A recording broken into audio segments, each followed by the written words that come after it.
नमस्कार दोस्तों, स्वागत है आप सभी का पाई क्लासेस यूट्यूब चैनल पे। दोस्तों आज हम इस वीडियो में साइंस का 30 महत्वपूर्ण ऑब्जेक्टिव क्वेश्चन के बारे में डिस्कस करेंगे जो पॉलिटेक्निक, आईटीआई, पारामेडिकल प्रवेश परीक्षा के लिए काफ़ी ही महत्वपूर्ण है। यदि आप इस बार पॉलिटेक्निक, आईटीआई या पारामेडिकल प्रवेश परीक्षा की तैयारी कर रहे हैं तो आप इस वीडियो को शुरू से अंत तक देखें और यह 30 प्रश्न को आप याद रखें। दोस्तों आपका लाइव क्लास स्टार्ट हो गया है पाई क्लासेस 2.0 यूट्यूब चैनल पे, यानी कि पाई क्लास का सेकेंड ब्रांच पे।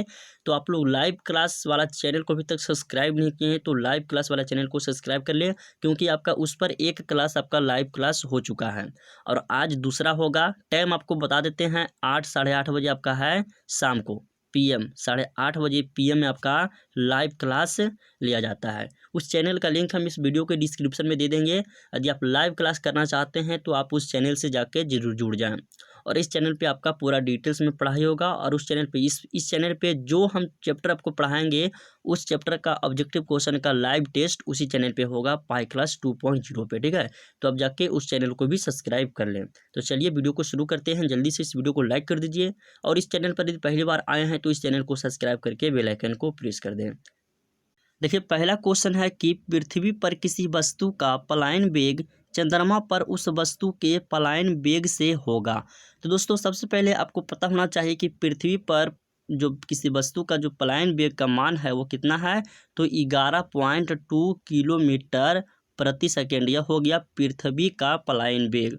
और चंद्रमा का पलायन वेग होता है दोस्तों 2.4 किलोमीटर प्रति सेकेंड। तो देखिए चंद्रमा की तुलना में पृथ्वी का पलायन वेग काफ़ी ज़्यादा है, ठीक है। तो इसका सही आंसर क्या होगा, एक बार फिर से क्वेश्चन को पढ़िए। कह रहा है कि पृथ्वी पर किसी वस्तु का पलायन वेग, वही जो वस्तु है चंद्रमा पर, उस वस्तु का पलायन वेग का मान क्या होगा। तो चंद्रमा पर देखिए किसी वस्तु का पलायन वेग का मान कम है और पृथ्वी पर जो वस्तु का पलायन वेग का मान होगा वो चंद्रमा पर जाएगा तो उसका अधिक हो जाएगा। तो इसका सही आंसर होगा ऑप्शन बी होगा, अधिक होगा, ठीक है। तो दोनों पॉइंट को याद रखिएगा कि पृथ्वी का पलायन वेग का मान कितना होता है और चंद्रमा का पलायन वेग का मान कितना होता है, ठीक है। तो इस दोनों पॉइंट को भी याद रखिएगा। चलिए अगला क्वेश्चन देखिए, क्वेश्चन नंबर 2। दूसरा क्वेश्चन है कि अपवर्तन के द्वितीय नियम को कहते हैं। प्रकाश के अपवर्तन के दूसरा नियम को कहा जाता है दोस्तों, तो स्नेल का नियम कहा जाता है, यानी इसका सही आंसर ऑप्शन बी होगा। चलिए अगला क्वेश्चन देखिए, क्वेश्चन नंबर 3 क्या कह रहा है कि प्रकाश तरंगों की प्रकृति समान है, किस किरणें के समान है, गामा किरणें, अल्फा किरणें, कैथोड किरणें या सभी किरणें के समान। तो इसका सही आंसर होगा ऑप्शन ए होगा, गामा किरणें के समान है। चलिए अगला क्वेश्चन देखिए, क्वेश्चन नंबर 4। क्वेश्चन नंबर 4 देखिए क्या करा कि डंडे से कोट को पीटने पर धूल के कण गिर जाते हैं, क्यों गिर जाते हैं, हल्के होने के कारण, डंडे भारी होने के कारण, या कोट के हल्के होने के कारण, या फिर जड़त्व के कारण। इसका सही आंसर होगा ऑप्शन डी होगा, जड़त्व के कारण, ठीक है। डंडे से कोट पर, कंबल पर पीटने से धूल कण जो गिर जाते हैं यह सब जड़त्व के कारण गिर जाते हैं। चलिए अगला क्वेश्चन देखिए, क्वेश्चन नंबर 5 कि एक नाभिक अस्थायी होता है यदि उसने समान संख्या में होते हैं। एक नाभिक जो है अस्थायी होता है उसमें समान संख्या में होता है, क्या होता है, इलेक्ट्रॉन तथा प्रोटॉन, इलेक्ट्रॉन तथा न्यूट्रॉन, या फिर प्रोटॉन तथा न्यूट्रॉन, या फिर प्रोटॉन तथा पॉजिट्रॉन। तो क्वेश्चन नंबर 5 का सही आंसर ऑप्शन सी होगा, प्रोटॉन तथा न्यूट्रॉन। चलिए अगला क्वेश्चन देखिए, क्वेश्चन नंबर 6। छठा क्वेश्चन में क्या कह रहा है कि किसी तत्व का परमाणु क्रमांक प्रकट करता है। दोस्तों किसी तत्व का जो परमाणु क्रमांक है वह प्रकट करता है तो नाभिक में प्रोटॉनों की संख्या को प्रकट करता है, यानी इसका सही आंसर होगा ऑप्शन ए। चलिए अगला क्वेश्चन, क्वेश्चन नंबर 7 देखिए, जल की अस्थायी कठोरता को निम्न में से कौन सा यौगिक दूर कर सकता है। 4 ऑप्शन दिया गया है, बताइए कि जल की जो अस्थायी कठोरता है इस कठोरता को निम्न में से कौन सा यौगिक जो है वह दूर कर सकता है। आपका 4 ऑप्शन दिया गया है, तो इसका सही आंसर जो हो जाएगा दोस्तों बुझा हुआ चूना हो जाएगा। बुझा हुआ चूना जो है, अब इसको जिस समय समझिएगा कि जल जो कठोर होता है, अस्थायी कठोर होता है, तो उस कठोर को दूर करने के लिए बुझा हुआ चूना का प्रयोग किया जाता है, ठीक है। बुझा हुआ चूना का सूत्र क्या होता है, CaOH का होल 2। इसका सूत्र भी याद रखिएगा। चलिए अगला क्वेश्चन देखते हैं, क्वेश्चन नंबर 8। देखिए क्वेश्चन नंबर 8 में क्या करा है, साधारण कांच होता है।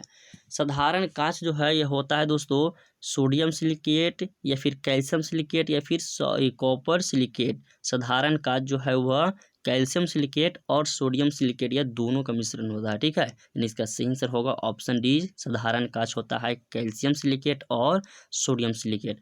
कैल्शियम सिलिकेट का रासायनिक सूत्र आपको याद रखना होगा। तो कैल्शियम सिलिकेट का रासायनिक सूत्र होता है CaSiO3 और सोडियम का होता है Na2SiO3। यह हो गया सोडियम सिलिकेट का और यह हो गया कैल्शियम सिलिकेट का रासायनिक सूत्र। ये सूत्र भी याद रखिएगा। चलिए क्वेश्चन नंबर 9 देखिए क्या कह रहा है कि भारी जल इसलिए भारी कहलाता है क्योंकि भारी जल इसलिए भारी कहलाता है क्योंकि इसमें ड्यूटेरियम का ऑक्साइड होता है, इसलिए भारी जल भारी कहलाता है। और भारी जल से संबंधित कुछ और पॉइंट है जिसे आपको याद रखना होगा। इसका उपयोग किस चीज़ में किया जाता है, इसका क्वथनांक, इसका घनत्व कितना होता है।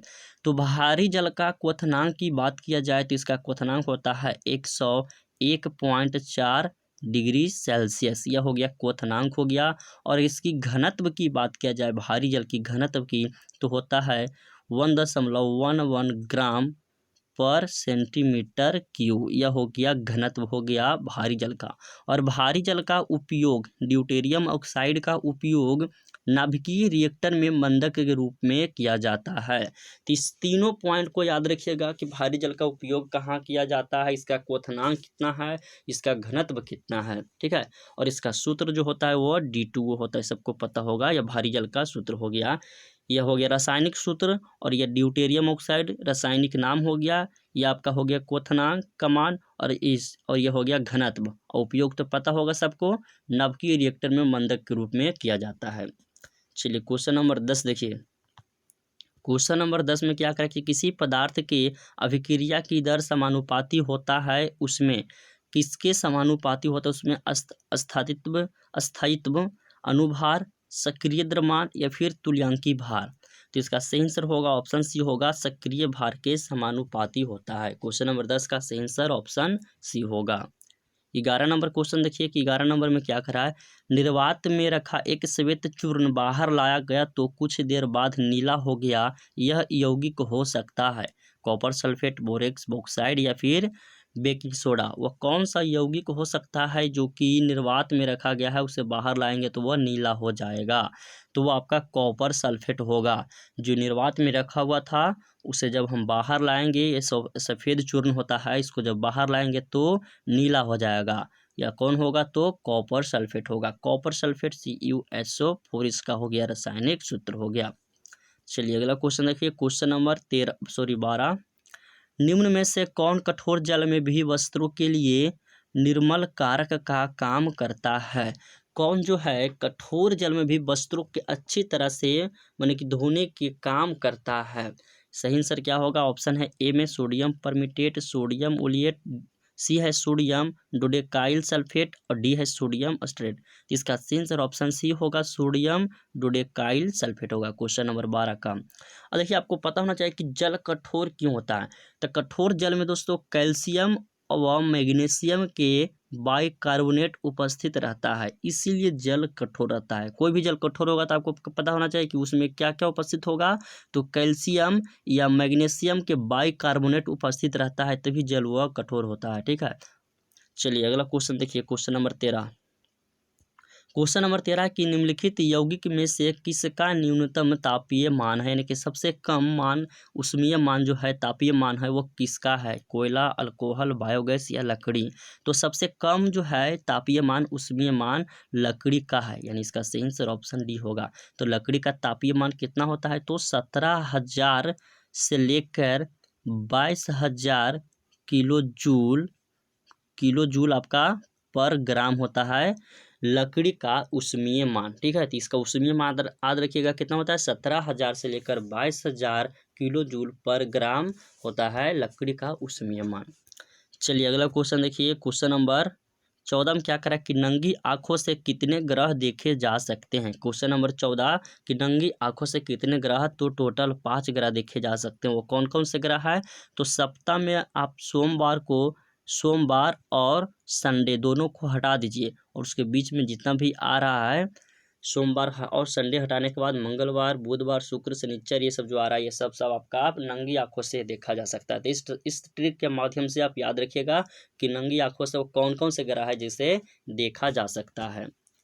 चलिए क्वेश्चन नंबर इसके बाद 15 देखिए। क्वेश्चन नंबर 15 की 1 किलोवाट इसके बराबर है। आपका चार ऑप्शन दिया गया है एचपी में, आपको इसको एचपी में कन्वर्ट करके बताना है कि 1 किलोवाट जो है वो कितने एचपी के बराबर होगा। तो 1.00 एचपी के बराबर होगा, यानी इसका सही आंसर ऑप्शन बी होगा क्वेश्चन नंबर 15 का। चलिए क्वेश्चन नंबर इसके बाद देखिए 16 कर कि एक अंधेरे कमरे में एक हरी पत्ती को लाल प्रकाश से प्रकाशित किया जाता है, पत्ती प्रतीत होगा। क्वेश्चन करा कि एक अंधेरे कमरे में जो है एक हरी पत्ती रखा हुआ है, ठीक है, और इस हरी पत्ती ये हम हरा लिख रहे हैं, ठीक है, ये देखिए यहाँ पर हरा है, और जब इस पर आप लाल प्रकाशित कीजिएगा, देखिए हम यहाँ पर इसका प्रैक्टिकल करके बताते हैं, इस पर लाल हम थोड़ा प्रकाशित करते हैं, ठीक है। देखिए इस पर लाल जब प्रकाशित कीजिएगा ना, तो कलर जब मिलाइएगा तो वह काला प्रतीत होगा, ठीक है। यहाँ पर तो काला प्रतीत नहीं हो रहा लेकिन काला प्रतीत होता है। तो इस क्वेश्चन को याद रखिएगा। ये हरा भी तो टोटल पूरा ग्रीन टाइप के नहीं ना, ये तो सुगा पंछी जो बोलते हैं उस तरह का यह कलर है। तो हरा पत्ती पर जब लाल आप प्रकाशित कीजिएगा तो वह काला दिखाई देगा। इसका सही आंसर हो जाएगा क्या दोस्तों, ऑप्शन ए होगा। चलिए क्वेश्चन नंबर 17 देखिए। क्वेश्चन नंबर 17 है कि प्रकाश वर्ष निम्नलिखित को मापने की इकाई है। तो प्रकाश वर्ष जो है यह दूरी मापने की इकाई है। इसका सही आंसर क्या होगा, ऑप्शन सी होगा। अगला क्वेश्चन देखिए क्वेश्चन नंबर 18 कह रहा है कि द्वितीयक ईंधन का उदाहरण है। द्वितीयक ईंधन का उदाहरण है पेट्रोलियम, कोयला, जल गैस या फिर प्राकृतिक गैस। बताइए इसका सही आंसर क्या होगा। तो इसका सही आंसर होगा जल गैस होगा, ऑप्शन सी। इसका रासायनिक सूत्र होगा CO+H2, प्रोड्यूसर गैस भी से कहते हैं। चलिए अगला क्वेश्चन देखिए क्वेश्चन नंबर 19 की सूर्य की सतह पर तापमान होता है लगभग कितना डिग्री। तो 6000 डिग्री सेल्सियस होता है सूर्य की सतह पर तापमान। इसका सही आंसर ऑप्शन ए होगा। चलिए क्वेश्चन नंबर 20 देखिए। क्वेश्चन नंबर 20 में क्या कर रहा है कि सल्फर डाई के द्वारा विरंजक अभिक्रिया होता है। दोस्तों सल्फर डाई के द्वारा जो विरंजक अभिक्रिया होता है वह अभिक्रिया ऑक्सीकरण से होता है, अपचयन से होता है, या संघनन से, या फिर निर्जलीकरण से होता है। बताइए इसका सही आंसर क्या होगा। तो इसका सही आंसर हो जाएगा ऑप्शन बी, अपचयन से होता है। चलिए क्वेश्चन नंबर इसके बाद 21 देखिए। क्वेश्चन नंबर 21 में क्या कर रहा है कि संतृप्त हाइड्रोकार्बन का अणुसूत्र है। संतृप्त हाइड्रोकार्बन का अणुसूत्र होता है CnH2n+2, जिसे एल्काइन भी आप लोग कहते हैं ना। तो इसका सही आंसर क्या होगा, ऑप्शन ए होगा। चलिए इसके बाद क्वेश्चन नंबर 22 देखिए। कह रहा कि अल्फा किरणें रहती है, कैसी रहती है, पॉजिटिव, नेगेटिव या न्यूट्रल, या फिर इनमें से कोई नहीं। तो अल्फा किरणें जो है दोस्तों या पॉजिटिव रहती है, यानी कि घन आवेशित रहती है। तो इसका सही आंसर ऑप्शन ए होगा।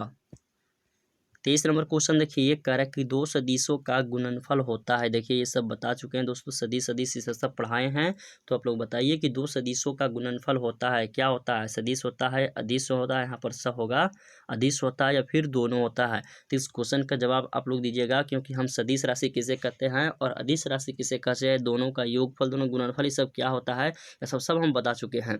तो क्वेश्चन नंबर 23 का सही आंसर आप लोग बताइए कि इसका सही आंसर क्या होगा। दो सदिशों का गुणनफल को जो होता है वो सदिश होता है या फिर अदिश होता है या फिर दोनों होता है। तो सभी स्टूडेंट इस क्वेश्चन को जवाब दीजिएगा, क्योंकि यह बताया गया क्वेश्चन है। चलिए क्वेश्चन नंबर 24 देखते हैं। क्वेश्चन नंबर 24 क्या कर रहा है कि दो वेक्टरों के लिए महत्तम मान कब होगा। तो दो वेक्टरों के लिए महत्तम मान तब होगा जब थीटा बराबर कितना डिग्री होगा। तो थीटा बराबर यदि 0 डिग्री हो जाता है तो दो वेक्टरों का महत्तम मान होगा, यानी कि इसका सही आंसर ऑप्शन बी होगा क्वेश्चन नंबर 24 का। 25 नंबर क्वेश्चन देखिए। त्वरण का मात्रक होता है, सभी को पता होगा, मीटर प्रति सेकेंड स्क्वायर त्वरण का मात्रक है। ऑप्शन ए सही होगा इसका। चलिए इसका क्वेश्चन नंबर 26 देखिए। यदि कोई पिंड मंदन त्वरण के साथ चलती है तो उसका वेग। देखिए कोई पिंड है वो मंदन त्वरण के साथ चल रहा है तो उसका वेग, ग्राफ वाला वीडियो में बताए थे, इस तरह से ग्राफ बना के बताए थे कि मंदन त्वरण से चलेगा तो उसका वेग क्या होगा। तो मंदन त्वरण के साथ यदि चलती है तो उस वस्तु, उस पिंड का वेग जो होगा वो क्या होगा, घटेगा या फिर बढ़ेगा। तो उसका वेग घटेगा, क्योंकि मंदन त्वरण के साथ चल रहा है। एक समान से चलता तो बढ़ता, यदि मंदन से चल रहा है तो वो घटेगा। चलिए क्वेश्चन नंबर 27 देखिए। 27 में क्या करा है कि किसी वस्तु के वेग के दुगना कर देने पर उसे रोकने की स्थापित दूरी, तो किसी वस्तु की वेग यदि हम दोगुना कर देते हैं, ठीक है, उसकी वेग कितना कर देते हैं, दोगुना कर देते हैं, तो उसे रोकने की जो स्थापित दूरी होगी वह 4 गुना होना चाहिए, तब वो वस्तु रुकेगा। तो इसका सही आंसर होगा ऑप्शन सी 4 गुना। चलिए इसके बाद क्वेश्चन नंबर 28 देखिए कि आवेश कैसी राशि है, सदिश अदिश दोनों इनमें से कोई नहीं, तो आवेश जो है वह अदिश राशि है, यानी इसका सही आंसर ऑप्शन बी होगा।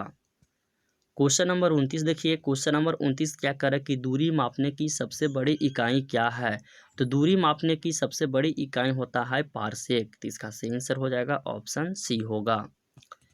लास्ट क्वेश्चन है क्वेश्चन नंबर 30। या क्या कर क्वेश्चन नंबर 30 में है कि पृथ्वी के केंद्र पर भार का मान होता है, तो दोस्तों पृथ्वी के केंद्र पर सेंटर पर जो भार का मान होता है वो क्या होता है, घटता है, बढ़ता है, समान रहता है या फिर शून्य होता है, तो इसका सही आंसर ऑप्शन डी होगा, शून्य होता है। तो दोस्तों इसी तरह आज का वीडियो समाप्त करते हैं। यदि वीडियो पसंद आया हो तो इस वीडियो को लाइक करें, अपने दोस्तों में शेयर करें, और इस चैनल को अभी तक सब्सक्राइब नहीं किए हैं तो चैनल को सब्सक्राइब कर ले, और लाइव क्लास के लिए पाई क्लासेस 2.0 चैनल को भी आप सब्सक्राइब कर ले, क्योंकि आपका उस चैनल पे प्रत्येक दिन 8 साढ़े 8 बजे शाम को लाइव क्लास लिया जाता है। ठीक है, एक क्लास आपका लाइव का हो चुका है, आज दूसरा क्लास है लाइव का, तो आप जाके उस चैनल को भी सब्सक्राइब कर ले। तो मिलते हैं अगले वीडियो में।